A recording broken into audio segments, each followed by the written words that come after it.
परिवार ने कह दिया कि भाई इस बार बेटी नहीं होनी चाहिए, अगर बेटी हुई तो आप समझ लीजिए तुम्हें और तुम्हारी बेटियों को घर से निकाल दिया जाएगा। वही हुआ जिसका डर था।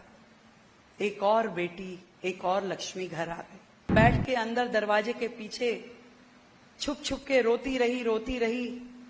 बच्ची के रोने का क्रुदन की आवाज उसकी कानों में पड़ती रही, जिसकी ऑलरेडी 3 बेटियां थी।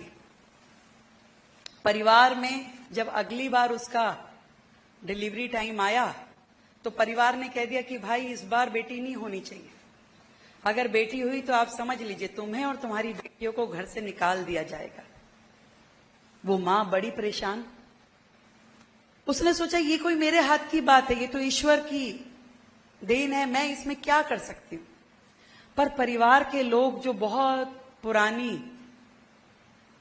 परंपराओं को मानने वाले थे, उसी सोच को रखते थे, उन्होंने कहा नहीं हमें नहीं मालूम, बेटी हुई तो तुम जानो। और वही हुआ जिसका डर था। एक और बेटी, एक और लक्ष्मी घर आ गई। पति ने, सास ने कहा कि भाई हम तो रखेंगे नहीं, या तो तू अब जा इस घर से, ले जा अपनी 4 बेटियों को, या अपने हाथों से इसको मार डाल। बड़ी सोच में बड़ी रोई, बड़ा कल्पी, पूरी रात सो नहीं पाई, क्योंकि रात को जो उसको आदेश मिला कि इसको अपने हाथों से मारो, उसे कुछ समझ में नहीं आया। उसने क्या किया, सर्दी की रात थी, बारिशें भी हो रही थी, एक खाट ली, आंगन में डाली, उस बच्ची को नंगे बदन वहां लिटा दिया। 1 दिन की बच्ची नंगे बदन, भरी सर्दी में, बारिश ऊपर से आ रही हो, और उसको आंगन की खाट पे लिटा दिया और बैठ के अंदर दरवाजे के पीछे छुप छुप के रोती रही।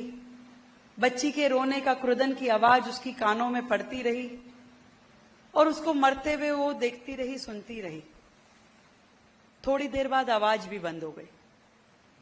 उसे लगा कि अब तो गई बच्ची। आंसू आंख में लिए सुबह उठ के वो बाहर आई, और उसने देखा कि बच्ची का पूरा बदन नीला पड़ चुका था।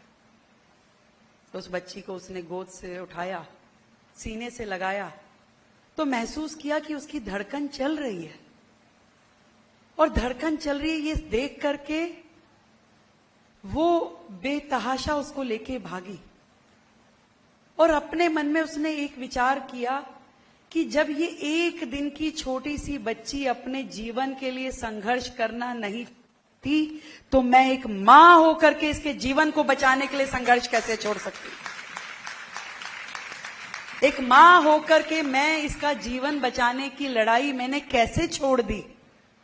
तो आप समझिए कि जितनी भी ये बेटियां यहां बैठी हैं, आपकी मां ने वो सफर जरूर तय किया होगा जो बेटी बचाओ से लेके बेटी पढ़ाओ तक का था।